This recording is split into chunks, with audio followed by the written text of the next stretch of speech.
Violet. I'm right here. Yay. Okay.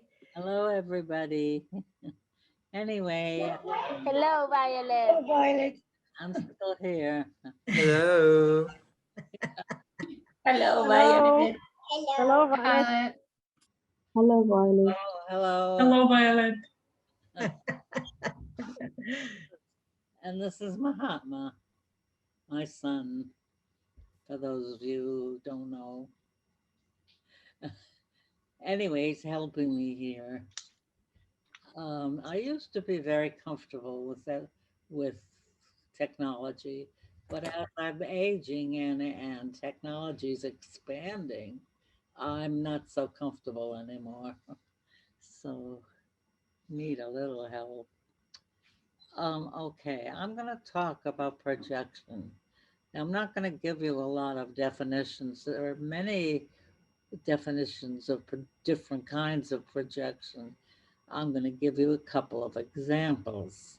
What we do here in the Oaklander, Violet Solomon, Oaklander, I guess that's me, uh, methods, we use projection quite a bit and in a special kind of way.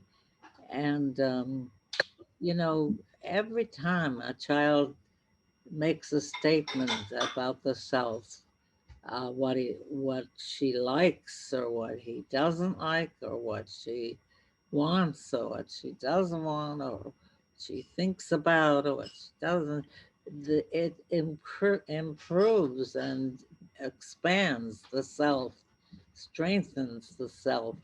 So we use the projection in that way to help the child strengthen the self. So here's a couple of examples of different, maybe different kinds of how I've used projection. I don't know what was. Oh yeah, I asked Mahatma because I was telling him what the examples were, so I wouldn't forget. I'm going to be 94 next Sunday, and I forget things, as some of you have told me at 60 you forget things. So but I never forgot so many things. Anyway, that's the way it is. Anyway, okay, so here's one example. I asked a boy, he's about 10 or 11, to draw a picture. We did a fantasy, which I've often done. I don't know if you know it, the boat and the storm. So the fantasy is about a boat that's sailing along, and then there's a big storm, and happens to the boat in this big storm? And that's what I ask kids to draw. And I also emphasize they don't have to draw the exact way that a boat might look. They can use lines and colors and shapes. And they could, for instance, draw an oval, and that would be the boat. So I don't want them tied up with how to draw something. Anyways, he drew a boat. I asked him to draw a boat after the storm, and he drew a boat all broken up, and as he explained, and there were people in the water, and he said they had come off the boat and they were drowning, and that was his drawing. So, in the course of processing this drawing, I asked him uh, if he ever, after he said the people were drowning and the boat was all broken up, I asked him if he ever felt like drowning. And he immediately said, I feel like drowning when my parents are fighting, and they fight a lot, and I'm And I feel like I'm drowning when they fight like that because I don't know what's going to happen. You know, it really scares me. Now, it's interesting because the boy, we knew that his parents weren't getting along, and he was in therapy because his parents could see that he was just upset about life, and he would not talk about it. He would say, "It doesn't bother me, it's their thing." And here in this fantasy, he says, "I feel like I'm drowning when my parents fight." Well, we could then go from there in terms of our work. That's kind of like one example. You might call it, you know, the process in this picture of the drown. There were more things in that picture, like the wrecked boat. But we stayed with the drowning because he brought that up. Anyway, I know he didn't bring it up. I brought it, but he responded to it so readily. Another example would be, let's see, oh, I went to there used to be a hospital here called, what was the name? Camarillo State Hospital, which is closed. They closed it some time ago. And they had a, a adolescent unit and a child unit and adult unit for people who have mental problems. So the therapist for the adolescent unit asked me if I would come and sit in on his group because he said, I don't know what to do with these kids. So I went. It was an adolescent group, and there was a group of, I don't remember how many, but they sat in a circle.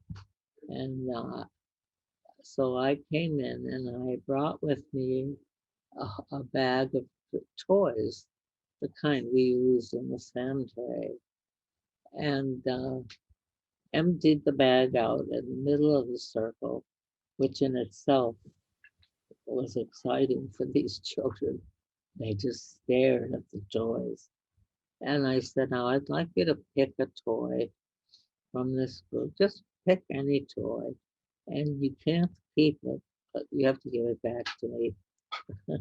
But just pick a toy for now. So they each picked a toy.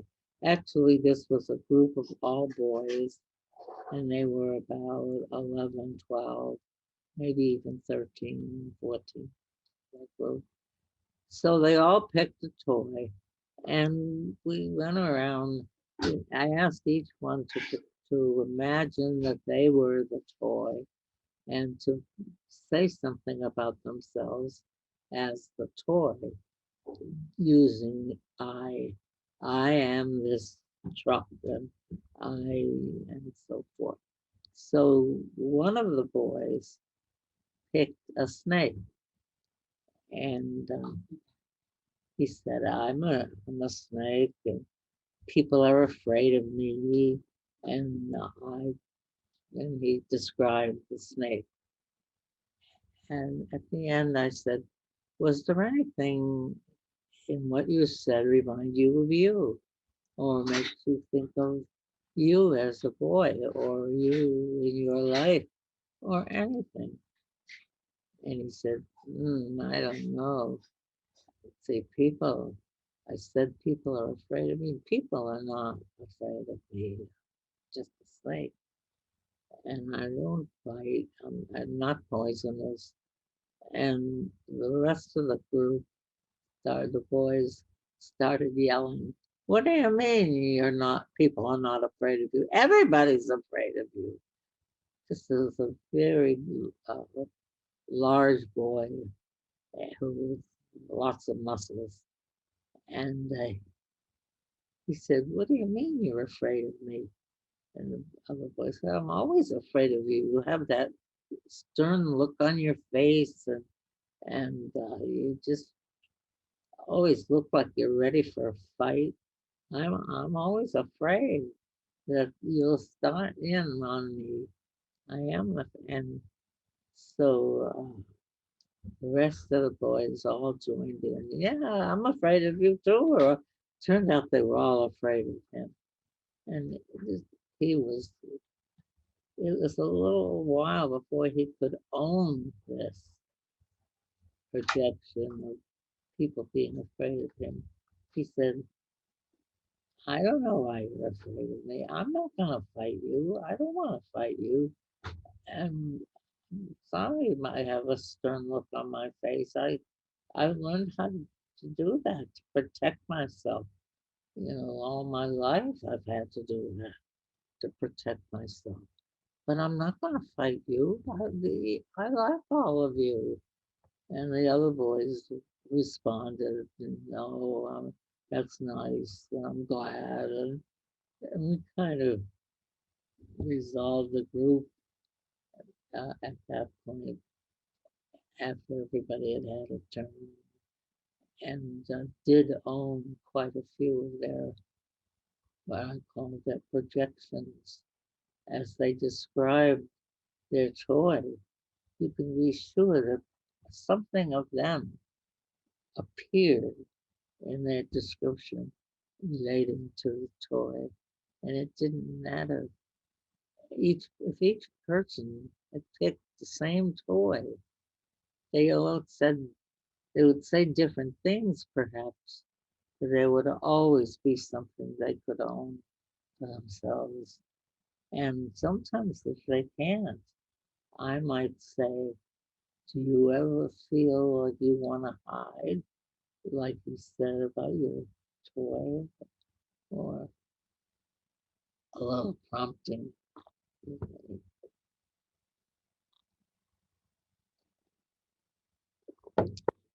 Another example, I don't know what that is. Just keep talking. another, I have some other examples, a little different, you might say, but maybe you're getting the idea. Like in one sand tray scene, the child picked three um, surfers. You know, kids surf a lot in California, which is nice. And he picked three surfers and he stuck them in the sand and he said, I'm done. That's all he did. So I talked to him about surfing and the water and how did it feel, how often did he surf. And while he was talking, he was using his hand like to describe the water. And accidentally hit one of the surfers who fell over. And I, oh, what happened to him? And before he could think about it really, he said his surfboard hit him in the head and he drowned. Another drowning. And I said, oh, and um, and then before I could say another word, he said, it's my fault. I could have saved him. I could have stopped swimming, surfing, stopped surfing and saved him, but I didn't. So it's my fault that he drowned. So I stopped because it was getting a little tense. And I said, um, do you ever feel like something is your fault? And immediately he burst into tears. And he said, yes, my parents are getting a divorce and I know it's my fault because they fight over me a lot. My mother doesn't think my father is a good parent and my father doesn't think my mother is a good parent. And I guess it's my fault that they think those things because if I were a certain way, they wouldn't think that. And so we began to talk a little more about this dynamic. And it's just another example of projection, bringing it into the child's life. So, I will often say, does this remind you of anything in your life? Or some question like that to bring the subject closer to the child. So I had a couple of other examples. Do you remember For the group at the mental hospital that you had them draw a picture and half of them left. That was Well, that's reminding me. I went to Camarillo State Hospital where I gave the example before about the snake several times to the child unit and back to the adolescent unit. And one time at the adolescent unit, half the kids got up and walked away. I asked them to draw, everybody to draw, I think it was a house, a tree, and a person, because I said I could tell a lot about you by this drawing, but not always right. So I'm going to say what it tells me, and you can tell me what's right or wrong. And half the group didn't like the exercise that was done, walked out of the room, but some kind of sneaked back in to listen to what I was going to do, and that was the instruction, and the ones that stayed were busy drawing. House tree person is the easiest for children to do because they do this when they're 4. They like to draw houses and trees and people. So I get to say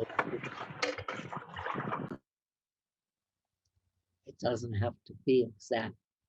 Like if you want to draw a person, you could just draw a line or a circle, and you'll tell us later what it is, so that they can relax and not feel they have to draw a real person.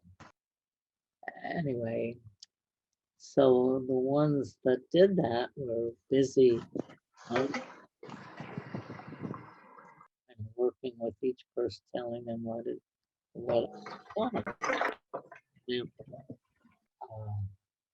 I would say if they drew small, you must keep a lot of things. You don't like to talk.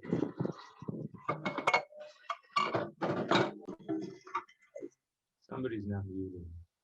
I tried to find who wasn't muted. If everyone could just check and make sure, just so that we can hear everything. That's Violet saying and not in the background. Thank you. Thank you. Anyway, I might say you keep a lot of things to yourself. You don't like to talk about yourself. If they drew like very small or no windows. And as I say, is that right or wrong? And they tell me if it's right or wrong. And I would say, yeah, that's right. I don't talk. And so I begin to process each picture. And they just enjoyed that so much that the other kids were coming in and listening, and they all said, "Well, can we do this again? Because I want to do it. I didn't mean to leave. So I promised them we could do it the next time I came. But I've had other children say to me, would you, can I- would you do this with my sister? She thinks she's perfect, but this would be so great if you could do this for my sister. I said, well, next week, bring your sister in. Anyway, so there's some examples. I think you get the idea that to use their drawings or sand tracing or puppets. Puppets are ideal for doing projective work, putting on a play, any story or play that the children put on for you, anything that they draw or scene that they make is full of projections. So you have a lot of material to work from. And even if they say no, there's nothing about this that fits for me, there are, you could say, well, could you tell me uh, what you're like, how different you are than this? Well, maybe the figure said, uh, I'm um, I'm ugly, and the child said, well, the opposite of that was, I'm beautiful and I'm not beautiful. So there isn't anything I can say. They often say that, even though they come up with things like that. So I think that's enough. I gave you the examples. I could go on with more examples, but I think by now you have the idea. So, okay, that's about it. I hope it wasn't too difficult to think about projection in this way. Bye. Thanks, Violet. Thank you, Karen. Well, I'll speak for myself. I think I'm speaking for everyone, but we love your examples. Love these stories. And I've even during this time learned some new ones that you've said, but it really grounds all of your theory in such a like a fun way and actually helpful way. Thank you. Thanks very much.